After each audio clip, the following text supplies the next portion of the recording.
right, so it's Major General Retired Bryan Watson. I'm out here at the Protection and Maneuver Support Expo. I've happened upon a company called RoboSys. The technology that they're exploring is how do we get autonomous, semi-autonomous on vessels. And I want you to be thinking about bridge erection boats, river crossing operations. And the thing that has been impressed upon me is the technologies are here now. It's now a matter of integrating them onto a platform. And so, Nigel, you want to talk a little bit about some of those technologies and kind of the road that we've been on? Yeah, certainly. I mean, if I can perhaps use the slide deck here just to help. We've been doing maritime autonomy for in excess of 20 years. Started off with analog boats. Really like the BEBs are today, but in 2002 we were fitting digital radio control, digital solutions to vessels to make them remote control.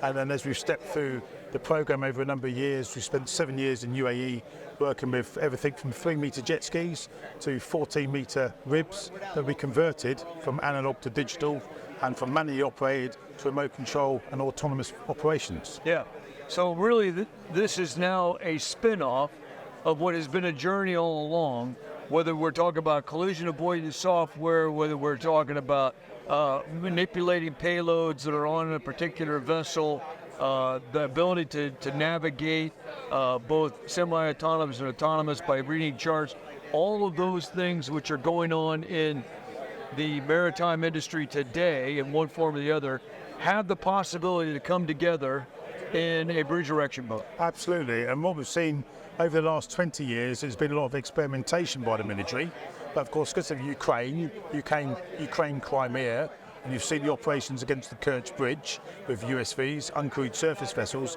and the threat of Taiwan now in the South China Seas, the acceleration of the technology into mass production of USVs, uncrewed surface vessels, has grown exponentially over the last 24 months. And absolutely, you're correct. The current BEBs now can be fitted with an onboard computer that's got edge processing, AI algorithms. We can install, as a video here, for example, where we're putting short-range radars onto the BEBs, so you can detect something because there's nobody on board anymore. So you need to have some kind of detect and avoid system, detect, sense and avoid. So short-range radars, passive camera systems, because one of the things that's important for the BEBs is you're operating in a hostile environment. Right. If you want to take soldiers out of harm by automating the dull, the dirty, the downright dangerous, you need to have sensors and payload control.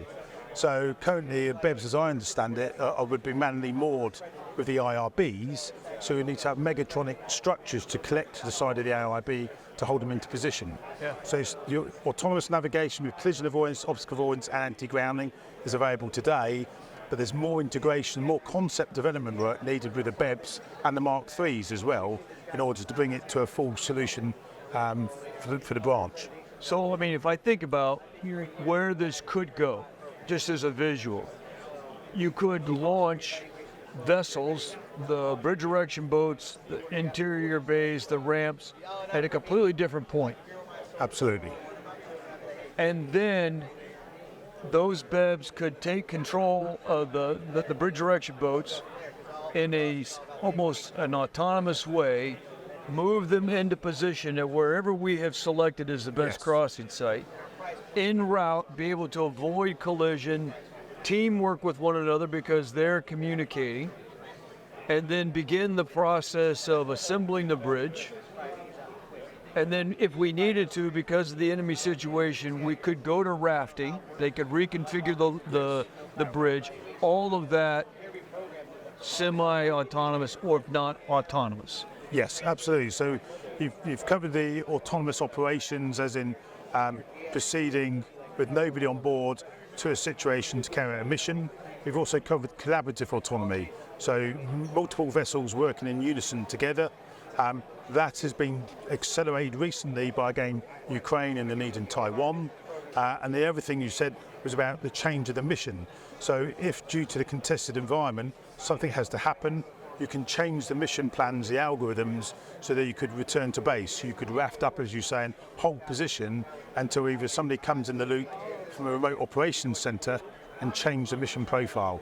Absolutely, and we're seeing now convoys of vessels that can think of an amphibious operation, can stand off at sea and then proceed 50 miles over the horizon to the shoreline in a formation, and that is happening today. That is becoming So reality. everything that we're already seeing in the UAS world now could come together in our bridge erection boat platforms.